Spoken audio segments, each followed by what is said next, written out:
Okay, guys, here's the run-in for the next 3 weeks. So the whole purpose of this is going to be to peak you for test day. So we want to get some heavy weights on the back and in the hands and prepare you ahead of time for your max out. So what you're going to do is over 3 days each week, get high frequency of practice with the main lifts. So you're going to squat twice per week, you're going to bench 3 times, and then you're going to deadlift twice. So it's working off of a thing called RPE, so rate of perceived exertion. And the way RPE works is when you feel good, you push, and when you don't feel good, you back off. So within a training week, you may have good days and bad days, and this is how you're going to account for it. So anytime you see a number, for example, the first day you're squatting X1, so 1 rep at 6. What that means is you have a 6 out of 10 effort. So the way you're going to gauge that is for 6 out of 10 effort, you did 1 rep, but you could have done 4 more. So you've got like 10 minus 6. Same principle applies up here when you got 10 minus 7. You've done 1 rep, but you could have done 3 more. By 1 at 8 is you've done 1 rep, but you could have done another 2. So 10 minus 8. Basically, that means it's around a 3 rep max weight. So after you get your set of 1 at 8 done, you're going to drop back and do a set of 3 at 8. So again, that means you did 3 reps, but you could have done 5. And then from there, you're going to drop about 10 to 15% off the bar and do 2 sets of 3. So the numbers can be a little bit confusing on this, but I've given you some percentage guidelines to work off of. So for example, in week 1, you're going to do 86%. So x1 by 6 is about 86%. X1 at 7 is about 89%. And then x1 at 8 is about 92%. So basically what that means is you got 86 by 1, you got 89% by 1, and it means then you've got 92% by 1 before going back to by 3 at 8, which would be down here, 86% by 3, and then 2 by 3, like minus like 10 to 15% lower, so call it like 75%. So that's what your example is there.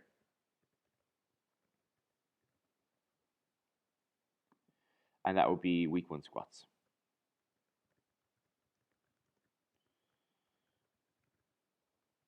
Same principle then applies towards your bench press.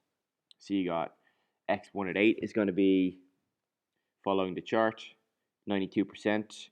X3 at 8 is 86%. And then 2 by 3, again, minus 10 to 15%. With the military press, all you're looking for is 4 by 6 at 8. So again, following the RPE scale, if you're doing something at 8, it means you'd have 2 reps left over. So 4 by 6 would technically be you could have done 4 by 8, but you've only done 4 by 6. Then again, in week 2, the same idea is going to apply. You're going to go up a little bit heavier. So you're aiming for X1 at 7, which again is 89%. X1 at 8 becomes 92%.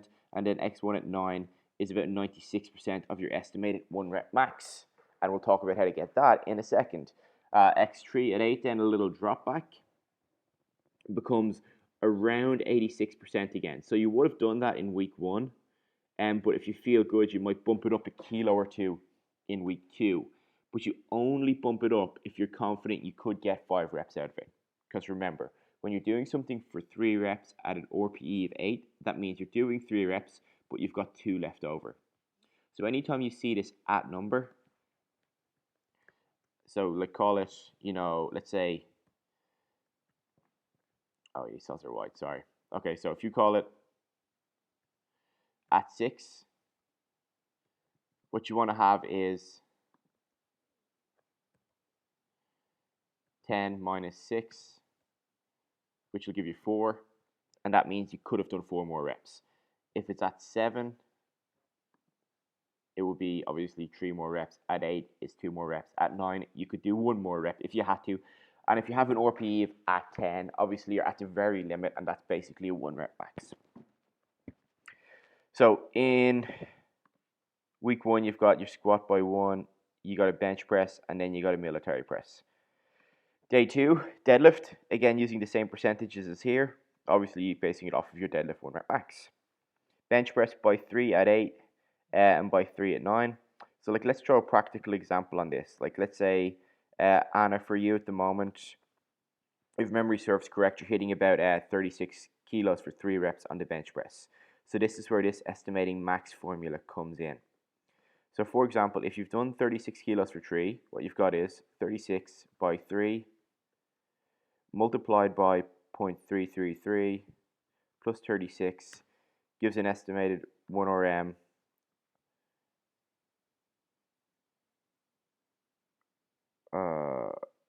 of me making a balls of it, because I forgot a bracket.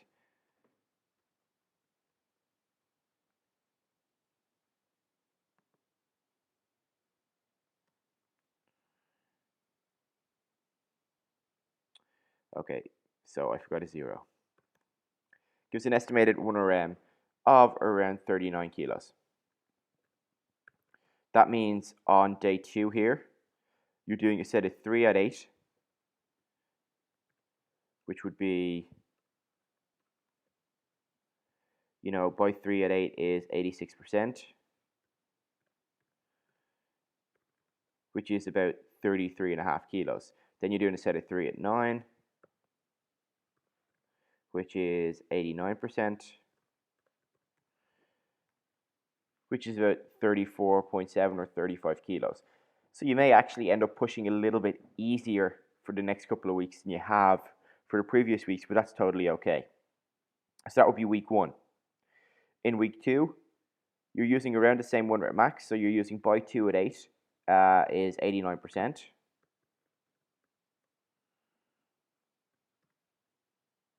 So you got 34.71, so 34.5 kilos, call it. You've got a set of 2 at 9, which is 92%.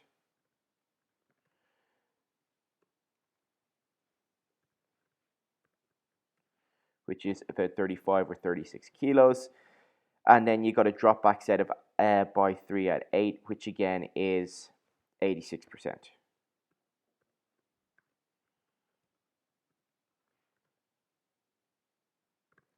Which means you'll be hitting about 33.5 by 3. Then you drop 10 to 15% off and you go again. So anytime you see these unprescribed numbers, which would be like just a 2 by 3 or 2 by 2 or whatever's there, you're going to drop about 10 to 15% off of your previous set and hit them. If they're still too hard to complete, then you just drop another 10% off. Then in week 1, day 2, barbell row 5 by 6. Again, just something that you can get all 6 reps done. Consider it done at about 8. It doesn't have to be hard. It just has to be some good quality work. Day 3, you got squats by 2 at 7, by 2 at 8, and then 2 by 2. What you may experience with the squats is that you start to feel fatigued at this point in the week. So you may need to drop the weight and reps back a little bit. Remember, you've got to have 2 reps left in the tank on this by 2 at 8. So if it turns into a 2 rep max, you're doing it wrong and you're going to end up really fatigued coming into the final test day in week 4. The pin press is basically just a bench press off the pins. So you'd set them up one height above where you'd normally set the safety racks. So basically it's going to stop an inch or 2 off your chest. It'll just give you a dead stop out of that that really rough zone where it's hard to push from. So it makes you develop speed through your sticking point.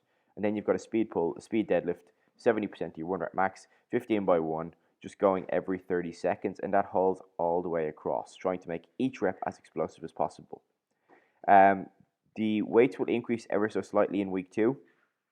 If, for example, you don't see an actual increase on the sheet, so for example here on day 3, you've got by 2 at 7, by 2 at 8, all the way through.